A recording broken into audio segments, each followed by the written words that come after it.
so we could run and play outside more easily. Most of the other girls that I knew wore dresses and did not play games outside. My father bought us footballs for Christmas. My parents encouraged us to be adventurous, even though other people thought we were too active. My mother was quite adventurous herself, as she was the first woman to climb Pikes Peak in Colorado. I wonder if she wore pants or a dress. My father often lost his job, so we moved a lot and I lived in many different places. I even went to 6 different high schools. After high school, I visited my sister in Canada and saw many men who were wounded in World War I. I felt so sorry for them and wanted to help somehow.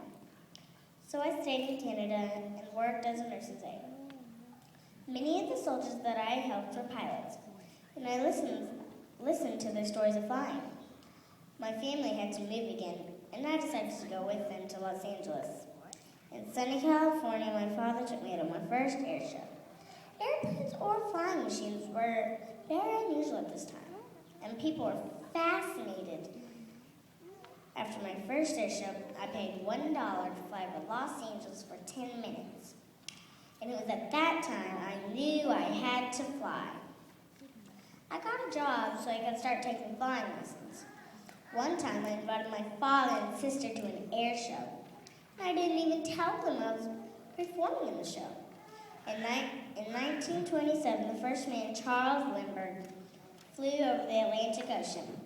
A year later, a rich woman from England bought an airplane called the Friendship and wanted to sponsor the first female to fly across the Atlantic Ocean. They called me to ask if I'd be interested. I was excited to be chosen for this historic event. After all, when you are offered a great adventure, you don't refuse it.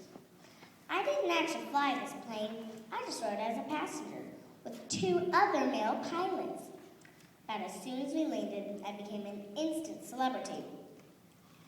People wanted me to be in advertisements, write speeches, and write books. They thought I was glamorous, and they called me Lady Lindy because they thought I looked a lot like Charles Lindbergh. I did eventually become the first female pilot to fly across the Atlantic Ocean.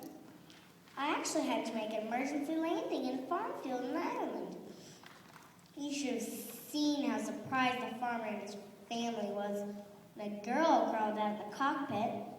I was also the first person, male or female, to fly from Hawaii to California. There were 10,000 people there to greet me when I landed. I was so famous, my friends told me to relax and enjoy life. But I still really wanted to fly around the world, so I did.